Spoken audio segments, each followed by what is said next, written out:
Comenzamos el tercer bloque con los cambios de hábitat que va a corresponder a profesionales y a investigadores de la Universidad de La Laguna.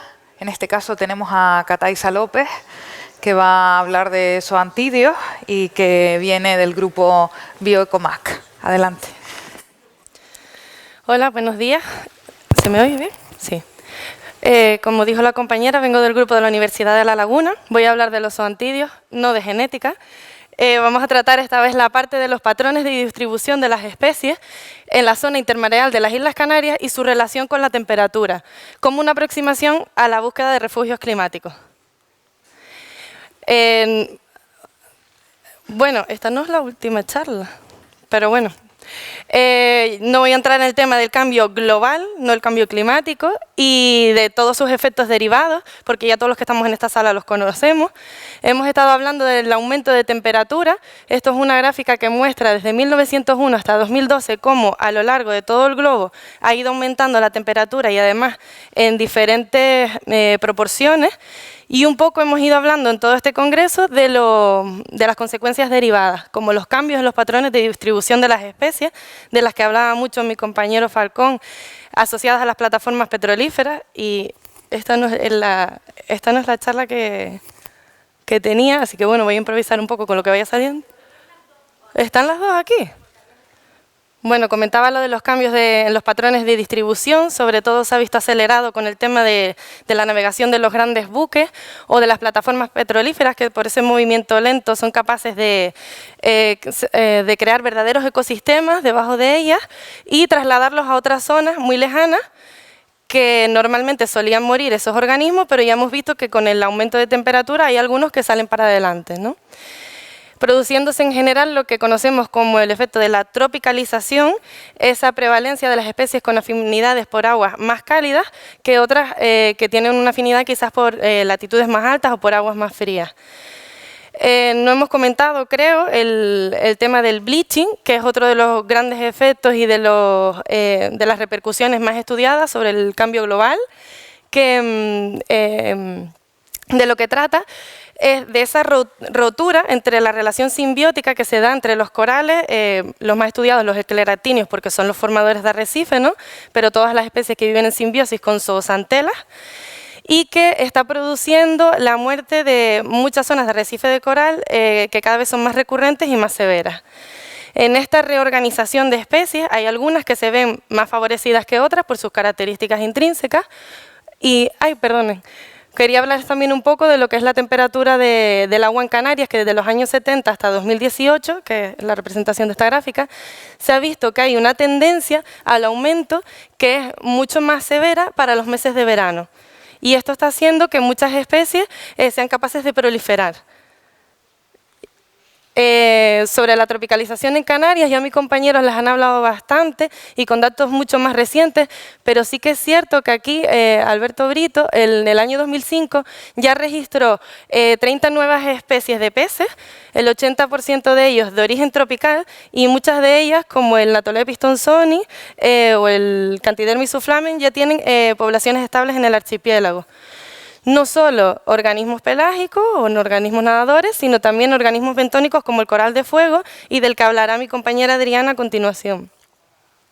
Por último, señalar, que también lo han nombrado, que asociado a las plataformas petrolíferas llegaron dos especies de Tubastrea, Coccinia itagucensis y la Oculinea patagónica, y que actualmente esta especie ha conseguido desplazarse fuera del recinto del puerto.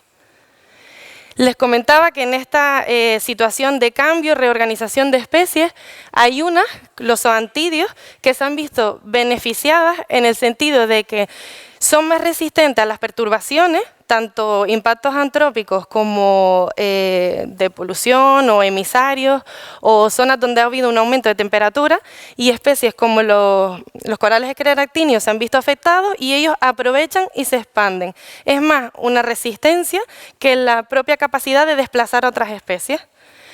Por este motivo, en los últimos años han empezado a salir una serie de estudios que se basan en estos cambios de fase que se están dando por esos crecimientos masivos de los zoantidios y sus efectos en los ecosistemas, en la abundancia de peces, en los mesoinvertebrados, etc. Decirles que los zoantidios se dividen en dos grandes grupos, macronecmina y braquinecmina. Los macronecminas son sobre todo lo que ha estado comentando mi compañero Óscar Ocaña, como el parásito Parazoanthus, y eran más desconocidos porque normalmente se encuentran en zonas de profundidad, son más difíciles de estudiarlos y son parásitos de otras especies. Sin embargo, actualmente el número de artículos enfocados al orden de macronecmina está aumentando. Sin embargo, nosotros nos vamos a centrar en el suborden braquinecmina, que son esas especies que han demostrado ser capaces de proliferar en cortos periodos de tiempo y desplazar a otros ecosistemas. Sobre todo se debe a su relación simbiótica con estas zooxantelas, que les obligan a vivir en zonas más someras, entonces facilita muchísimo su estudio, por supuesto. En Canarias ya se sabe de zonas puntuales donde se ven estas grandes proliferaciones, sobre todo de la especie Palitoa caribaeorum. Si se trata de un cambio de fase o no, todavía es discutible, porque todo en ciencia es discutible. Pero sí que es verdad que han habido pocos estudios enfocados a esos patrones de distribución y al estudio de las comunidades en general. Hay algunos informes técnicos, hay referencias en muchas revistas, pero un estudio exhaustivo que evalúe el estado de esas poblaciones todavía no se ha hecho. Se conocen 5 especies hasta ahora del orden braconecmina en Canarias, y lo que queríamos ver era cómo era el estado de esas poblaciones en las zonas intermareales de Canarias, su abundancia, y además ver si existía algún patrón de distribución relacionado con el gradiente de temperatura que tenemos de forma natural en Canarias para el abuelín africano, y ver si había alguna de estas especies que nos sirvieran como indicadores de tropicalización. Entonces, gracias al proyecto MIMAR, conseguimos ir a las 8 islas del archipiélago, visitamos 60 plataformas rocosas, las veces que fuera necesario para recorrer toda la plataforma, y en ella íbamos identificando las especies que nos íbamos encontrando y además el número, ¿no? El número en el que ya se encontraban. El análisis fue muy sencillito, hicimos un análisis de comunidad y un análisis por especie, en el que tuvimos en cuenta, obviamente, la isla, pero el área de la plataforma como una covariable. Decir que para la comunidad de zoantidios se vio un efecto significativo del factor isla, pero no encontramos una relación con la temperatura. Había islas en las que los datos eran muy homogéneos, como Lanzarote y La Graciosa, marcados sobre todo por la especie Palitoa finclavata, mientras que en otros, como Tenerife, los datos eran muy heterogéneos, sobre todo por las grandes abundancias que se encuentran en el norte de Zoanthus pulchellus y Saurus tuberculatus. Si vemos los patrones de abundancia, vemos que en La Graciosa, que está muy pegadita a Lanzarote, encontramos las poblaciones más amplias de Palitoa finclavata, mientras que en Lanzarote las más bajas, que si lo intentamos relacionar con la temperatura en sí misma de la superficie del mar, no tiene sentido porque están muy cercanas. Iremos hablando un poco de esto. Ay, perdón.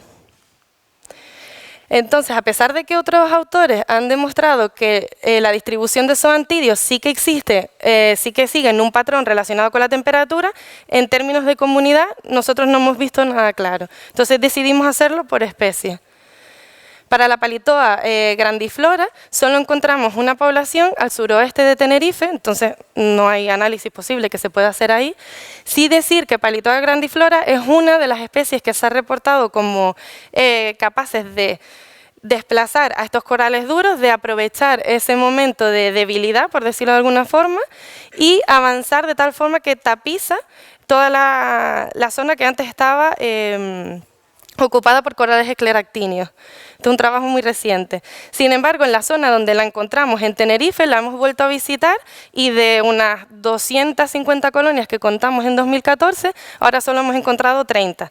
Sí que es verdad que allí hicieron una playa, o sea que puede tener bastante que ver el aporte de arena con la regresión de la especie, pero por ahora no la hemos encontrado en ningún sitio más. El caso de Zoanthus pulchellus ocurría más o menos lo mismo, solo la encontramos en la isla de Tenerife. Estoy hablando de la zona intermareal, ¿vale? Solo la encontramos en la isla de Tenerife, que es en la zona norte, donde el agua es más fría, Y esto concuerda con trabajos previos que dicen que las especies del género Zoanthus son más resistentes a la temperatura más baja. Sin embargo, esperaríamos encontrarla en Lanzarote y en Fuerteventura, y eso no fue así por ahora. Por tanto, la descartamos como una especie indicadora de tropicalización. En el caso de Isaurus tuberculatus, se encontraron en Tenerife, Gran Canaria, en Lanzarote, pero ¿qué ocurre con esta especie? Por su biología, son normalmente colonias muy pequeñas, dispersas, viven en ambientes crípticos, es difícil encontrar especies de Isaurus. Normalmente se relacionan con hábitats expuestos con mucha renovación de agua, por ejemplo en Punta del Hidalgo, en la zona más baja, porque se necesitan mareas muy buenas para verla, y por esas dificultades no la consideramos buena como indicador de tropicalización. Entonces nos hemos centrado en las dos especies de Palitoa que sí que son más abundantes y que parecía que llevaban algún tipo de relación con la temperatura. Palitoa finclavata fue el zoantidio que se encontró en todas las razas donde encontramos un zoantidio, es decir, si había alguna especie, siempre era ella o acompañada de otras. Vimos que el factor significativo fue isla. Y de nuevo las diferencias se encontraron en las altas abundancias de la graciosa y las bajas con respecto a Lanzarote. ¿Qué puede estar ocurriendo en la graciosa? Se encuentran en una única localidad donde la raza es muy llana, se queda expuesta durante mucho tiempo, además son islas muy bajas, o sea que no tienen mucha altura, y ahí la temperatura atmosférica es mucho más alta que en otras islas. Entonces creemos que en esa raza en concreto lo que está ocurriendo es que al ser tan llanita el agua se calienta más y puede estar favoreciendo. Además, allí se limpia mucho pescado en la zona donde las encontramos, o sea que quizás ese aporte de nutrientes está facilitando que haya una proliferación de las especies, de la especie Afinclavata en concreto. Habría que realizar más estudios con temas de nutrientes, temperatura atmosférica o poner a lo mejor un sensor de temperatura ahí, pero todo apunta que es por las características de la raza. Sin embargo, si vemos los patrones de distribución, en la isla de Lanzarote, por mucho que visitamos razas intermareales muy amplias como la de la Santa y el Tenesar, y que a priori eran zonas óptimas para el desarrollo de la especie, lo cierto es que no hemos encontrado ninguna colonia, por lo que podríamos decir que tiene una cierta relación, quizás ya no la abundancia de esta especie, sino la presencia o ausencia. En el caso de Palitoa caribaeorum, la isla ya no tuvo un efecto significativo y su proliferación dependía más del tamaño de la raza intermareal. De hecho, a pesar de que es una especie con un alto poder de competición por el espacio, una especie que se ha visto en otras zonas que son capaces de proliferar, solo la hemos encontrado en las zonas de Tenerife, donde el agua superficial es más alta, pero también en Lanzarote y en Fuerteventura. ¿Qué ocurre en estas islas? Pues son las más antiguas del archipiélago, las razas intermareales son muy amplias, además la amplitud de marea es la más amplia del archipiélago, permitan la redundancia, y los charcos permanecen desconectados del mar durante muchas horas. De hecho, pusimos unos sensores de temperatura, en charcos donde se encontraban zoantidios y vemos como en Lanzarote, donde se encontraba Palitoa caribaeorum, la temperatura en invierno no bajaba de 14 grados centígrados, mientras que en Tenerife bajaba de 12 grados. O sea que esto es lo que puede estar limitando el asentamiento de la especie. Una vez se asiente, tienen una reproducción asexual bastante efectiva y entonces creemos que una vez que consiga establecerse en un punto ya es más fácil que se expanda. De hecho, en la zona de Playa San Juan, hace 3 años contábamos con 4 colonias y ahora ya tenemos 8 en solo 4 años y que se están expandiendo con bastante facilidad. Además existen estudios previos realizados en el oeste del Pacífico en el que utilizaban el hábitat de Palitoa caribaeorum real de ahora y lo extrapolaban en un escenario de cambio climático moderado y veían que en esas condiciones la especie podría sufrir una dispersión hacia latitudes más altas y por tanto podemos considerar que un aumento de temperatura podría facilitar a esta especie el extenderse en Canarias, hacia las islas más orientales. Como conclusión de este estudio, establecemos un baseline de lo que es la distribución y abundancia de zoantidios intermareales en Canarias. Además, registramos la especie Terrazoanthus. No diré que por primera vez, porque ya se conocía. De hecho, Leo me dejó unas muestras de Playa del Hombre de aquí, de Gran Canaria, pero sí que se registró, no está ahora mismo en la base de datos de Canarias, o sea que habría que incorporarla. Las únicas citas que existen para el Atlántico se encuentran en Cabo Verde y en el Caribe, por tanto tenemos que incorporar una nueva especie dentro de un nuevo género al menos, del orden Macronecmina en Canarias, no solo en Fuerteventura, sino también en Gran Canaria.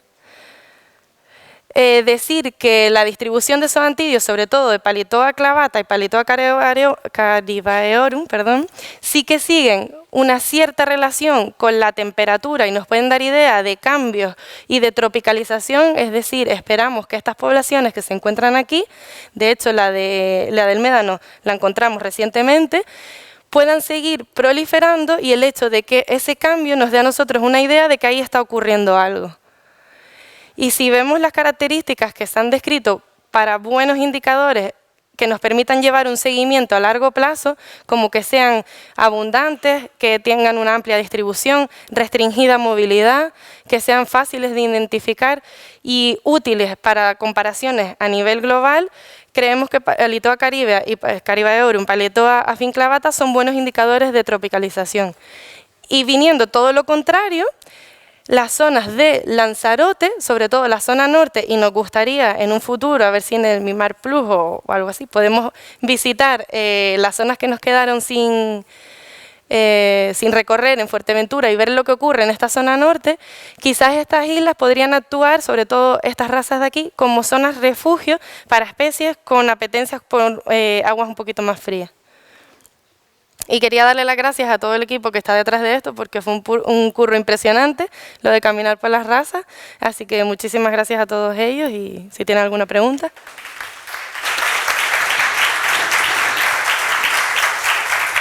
¿Preguntas? ¿Comentarios? Me ha encantado tu charla. Una Vale. pregunta. ¿Este palitoa produce palitoxina? Sí. He leído que no se sabe muy bien si que produce la palitoxina es el propio organismo, pero todo apunta a que son los simbiontes que viven dentro del organismo. ¿Y qué simbiontes? Pues hay autores que dicen que son las zooxantelas en sí mismas y otros que son bacterias que viven también dentro de las palitoas. La verdad que yo no lo sé, no sé quién lo produce, pero ahí sí que hay una corriente, no sé si alguien sabe un poco más de esto, pero hay artículos que dicen que son las bacterias y otros que son los propios simbiontes, de Symbiodinium y Cladocopium y todo esto, que son capaces de producir la bacteria. No, gracias. Nada. Ya hablábamos.